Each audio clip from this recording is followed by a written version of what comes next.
Hello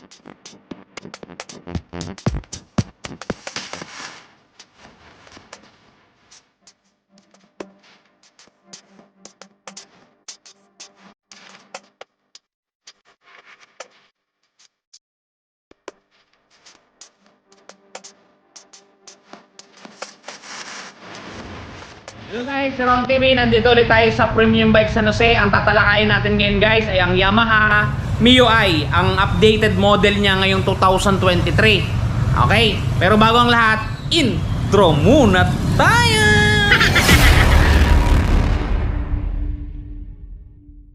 At ayun na nga guys, ito ang ating Yamaha MIUI. Ayan, 125 2023 model. Wala pa kasi silang bagong modelo eh, kaya ito muna ang iyaano natin. Ang kulay na to guys ay white Cayenne. Okay, di ba? Guys, dumako tayo sa overall dimension niya muna. Okay, di ba? Yan.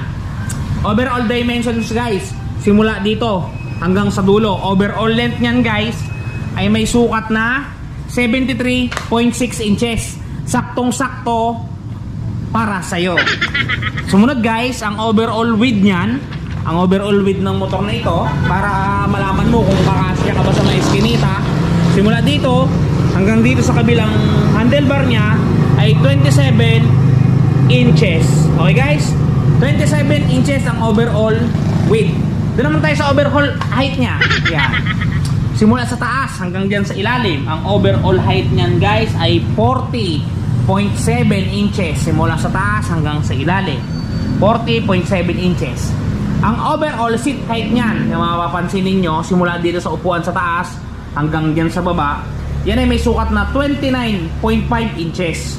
Doon naman tayo sa kanyang wheelbase yan. Simula dito hanggang dun sa kanyang likurang gulong, may sukat yan na 49.6 inches. Wheelbase yan ha. Ground clearance naman, ground clearance yan sa ilalim. Yan, ground clearance natin ay 5.31 inches. Hindi ka sasabit kahit sa mga bato ka dumaan. Okay na okay. Goods na goods. O, di ba? Astig! Guys, ang overall carb weight ng motor na ito, ibig sabihin ng carb weight, buong motor kasama ng mga fluid at accessory niya ay siya ay may total guys na 92 kg. Buong motor yan guys ha, 92 kg. Goods na goods talaga.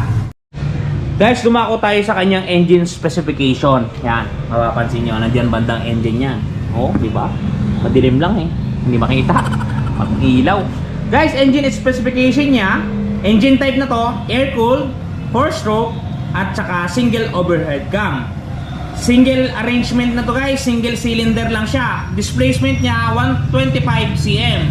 Bore tsaka stroke niya, 52.4 by 57.9 mm. Compression ratio niya 9.5:1. Guys, ang kanyang starting system, pwede mong tadyakan. Yan, mapapansin mo, nakaabang na yan. Hindi tulad sa iba. Pwede mo ring pindutin. Yan o. Electric at saka kick starter. O, diba? Guys, dumako tayo dito sa kanyang, sa kanyang front dashboard. Yan. Mapapansin nyo, very, lang siya. Simple lang siya. Analog yung kanyang speedometer. Analog yung kanyang fuel gauge. Dito may high beam na indicator, economy indicator, signal light, at saka dito yung kanyang engine check engine kung tawagin. Dito sa kaliwa meron siyang busina, meron siyang signal light, at meron siyang halo. Meron din siya ditong handbrake, di ba? Handbrake lock. Meron din siya dito guys, yan. Syempre electric starter. Pagka binili niyo to guys, ganitong itsura ng susi niya, yan. Pagka binili niyo siyang cash, dalawa. Pag binili niyong hulugan, isa lang muna. Yan guys, meron siyang shutter protection dyan, shutter key. Pag isasara niyo yan, gaganunin niyo lang. May iwasan niyo yung mga sumusundot-sundot. Kadalasan kasi bata, sinusundot ng tingting yan, tapos mababali, mahihirapan ka na. Kaya dapat ubaliin mong nakasarado. Yan, pag aalisin niyo yan, ito lang kailangan niyo, yung ulo niya. Yan o, yung ulo. Isasakto niyo lang dyan, tapos yun, okay na, all goods na. Tsaka guys, additional lang, pag kayo nagmumotor guys at hindi nyo gagamitin, ilak nyo. Napakasimple lang naman ilak guys eh. Ilak nyo ng ganyan. Yung iba kasi ayaw nila ilak, hindi ko alam kung bakit ayaw nila ilak. No, di ba? Kahit pa paano, protection siya. Mayroon kasing iba na basta papatay na lang, iiwanan eh, yun. Nadadali na ng mga karnaper. Itutulak lang, hindi mo man lang pinahirapan kahit na ilang segundo. Diba? Diyan may konting pulsa siya pero maliit. Dito, maliit. Hindi ko alam kung anong dapat ilagay dyan. Maliit kasi masyado eh. Dito, pag namamalengke ka, meron siyang sabitan dito, sa banda dito. Yan. Isa lang yan. Dito sa kabila, wala. Mapapansin nyo. Wala na. Pero meron siyang carbon design, no? Di ba, stick? Carbon loading. Doon sa apakan niya, hindi rin siya slippery kasi meron siyang pahaba-haba na design, hindi siya madulas. Yan. Ganyan, meron siyang design dito. Ganyan yung logo niya. Cayenne color to, MIUI 125. Yan. Okay. Ganda. Ayan sa harapan. Ito. Yan.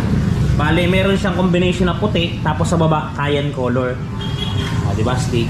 Meron siyang logo ng Yamaha dito, tsaka dito, Mio. Guys, lumako tayo sa kanyang ilaw. Mapapansin nyo, bulb type siya. Diba? Pero malakas yan. Bulb type. Signal light niya guys, bulb type din. Okay guys, kanyang front tire na mapapansin nyo, yan. Ang size ng kanyang front tire guys, kung nakikita nyo yun, no? 7090 by 14. Tube type to guys ha, mapapansin nyo tube type. Kung ako sa inyo, bumili kayo ng tubeless na pito at alisin nyo na yung pito para maging tubeless siya, pwede na yan i-convert. Yung kanyang shock, ganun pa rin sa mga ordinary bike. Yan. Kanyang speedometer nandito. Ang kanyang preno, single piston lang siya na disc brake. Yan. Goods na goods. Sa likodan naman, dumako tayo sa kanyang likuran. Mapapansin nyo, ang size ng likurang gulong na to ay, ano ba? Hindi ko makita pa. Yan. 8090 by 14. Tube type din siya. Tsaka drum brake yung likuran guys. Drum brake. Single shock lang siya. Hindi tulad ng ibang mga moto. Yan. Grab bar niya kulay puti. May design din siya na parang carbon dyan. Yan. Bagong deliver nga lang pala to guys. Bali 2 minutes ago lang. Yan, mayroon pa siyang nabalot. Di ko muna alisin kasi baka magasgasan eh. Yan. Ganda guys. Doon ako tayo sa kanyang presyo guys. Presyo ng motor na ito, yan.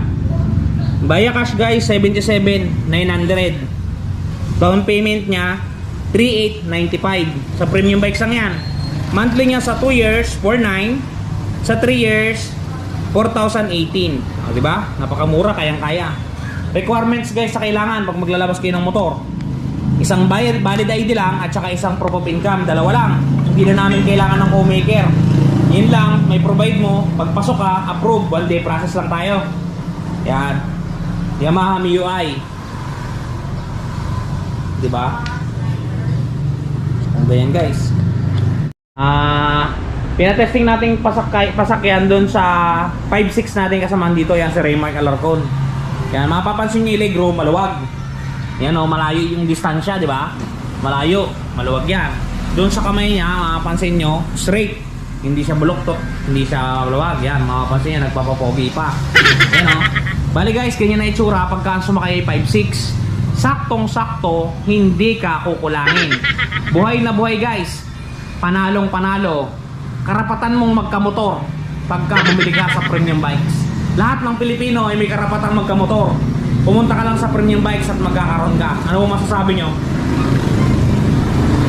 Lupet. Malupet daw. Yan. Guys, yun nga guys. Pag gusto nyo magkamotor, pumunta lang kayo sa premium bikes. Lahat ng Pilipino ay may karapatang magkamotor. Tandaan nyo yan. Basta premium bikes. O sige guys. Sana lagi kayong mag-iingat at sana lagi kayong safe. Iwasan nyo magpaulan, baka kayo magkasipon. Yun nga pala guys, si Ron TV, peace out. Peace out.